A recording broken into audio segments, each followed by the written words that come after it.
बात करते करते step by step we have achieved now the reading skill. Just to remind you, हम literacy skills पे बात कर रहे हैं and we have formulated a guideline just in the beginning कि हमें we have to move from simple to complex, और उसमें हमने सारे जो सिंपल जो कॉन्सेप्ट्स थे या you can say micro level पे लिटरेसी स्किल्स को डील करते हुए now we have achieve the macro level, और इसमें हम रीडिंग पे बात करने जा रहे हैं. What is reading? First of all I will try to define it. I will try to make you understand कि reading होती क्या है. वैसे तो हमें सबको पता है कि when we go through certain things and we जब कोई text को पढ़ते हैं that is known as reading, लेकिन जब हम classroom scenario में बात करते हैं ना, तो फिर हमें ये पता होना चाहिए exactly कि which processes are involved in the reading activity. और जब हम reading activity की बात कर रहे हैं, what do we mean by reading? What happens over here? What happens over here? क्योंकि आपको ये what happens and what happens के साथ डील करना है जब आप क्लासरूम में reading activity करा रहे हैं. तो first of all reading है identify the words in print, a process called word recognition. देखिए, reading is related to text. Text को पढ़ेंगे ना आप, तो फिर I will once again bring you back and I need your attention to the levels of language जिस पे हमने बात की थी, phonemes and morphemes and syntax and all that. सबसे पहले जो आपका टेक्स्ट है वो क्या है? It's a combination of sounds. Sounds get together to give you a word. तो रीडिंग में सबसे पहले आप कन्फ्रंट कर रहे हैं किसके साथ? वर्ड पे, साउंड्स के साथ और वर्ड लेवल के साथ. और अगर आपको याद हो, we have defined it under the term of phonemic awareness. Remember? So phonemic awareness सबसे पहले जब होती है, you are at the level of phonemic awareness, you recognize the letter, you recognize the word. सबसे पहले वो रीडिंग में ये चीज आती है.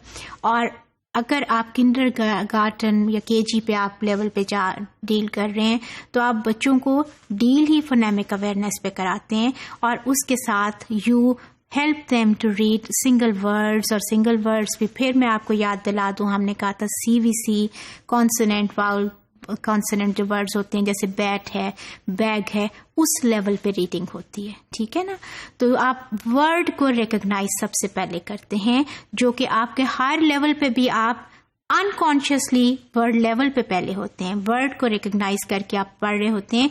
Where ever you get stuck with a single word, तो आप वहां पे आगे नहीं फिर आप चल सकते. ऐसे ही होता है ना, वी नीड टू सी कि अच्छा ये जो वर्ड है इसका क्या मतलब है. जस्ट ब्रिंग द डिक्शनरी, जरा खोलो ना, इसका मतलब पहले देखें. तो पहले आप वर्ड लेवल की जो रिकग्निशन होती है रीडिंग में, सबसे पहले वो होती है, you have to recognize the word. Number 2, construct an understanding from them, a process called comprehension. You have recognized the word, but will you be able to move on if you don't understand it? Again, the example I have just given, if you are stuck with a single word, you won't be able to move on. क्योंकि आपको जो single word के पे वो मतलब नहीं आ रहा ना, तो आपको meaning उसका समझ ही नहीं आ रहा, आप आगे चल नहीं पा रहे. So, you need to recognize, number 1, and number 2, you need to understand it. And understanding, you already know. Just get back to the concept of coding, encoding, decoding. Whenever some word comes to your mind, and that is in your schemata or schema or in your background knowledge, your mind starts working on it. क्योंकि आपके mind में जो computer है ना, वो अल्लाह पाक ने सबसे सुपर कंप्यूटर आपके माइंड में लगाया हुआ है. तो वो फौरन अपनी स्टोरेज के साथ एक्सेस उसको करना शुरू कर देता है. माइंड का जो प्रोसेस होता है उस पर स्टार्ट हो जाता है. You start comprehending the word. That is the second stage in reading. Wherever you are stuck with certain word, you are hindered with certain word, तो आपका वो reading process रुक जाता है, क्योंकि mind is not working ahead, वो वहाँ रुक गया है. क्यों रुक गया, उसके आपके स्टोरेज में नहीं था, उसको याद में नहीं पड़ रहा, वो उसको ढूंढ नहीं पा रहा, सो वहाँ पे आप रुके हैं। आपकी कॉम्प्रिहेंशन तब कंप्लीट होती है, अब वो आगे उसको समझ के आगे चलाता है। So this is the second stage. First stage recognition, number 2 comprehension.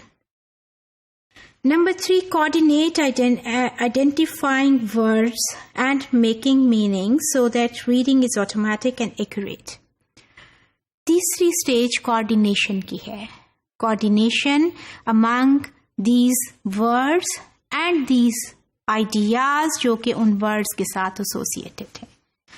You have recognized the word, you have understood the word, लेकिन आप उसको coordinate नहीं कर पा रहे। Many times we say ना कि okay, this has been used over here, but what is the significance? ये यहाँ क्यों आया है? वो क्या हो रहा होता है? You are not able to coordinate. You are not able to weave that word into the scenario of that text. तो आप उसकी coordination word की जब करते हैं, आगे पीछे उसको कि अच्छा ये मतलब है इसका, इसकी ये बात है, ये बात वहाँ है, इसकी आगे चल रही है, ये पीछे कनेक्ट हो रही है, तो ये जो weaving है, ये जो coordination है, that is also an important part of reading.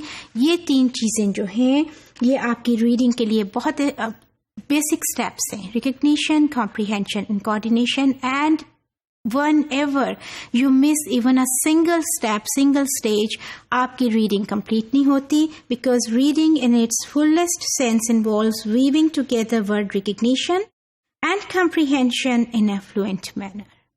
Meaning you need to recognize, you need to understand, and you need to weave into each other कि ये है, ये है, इसका ये मतलब है।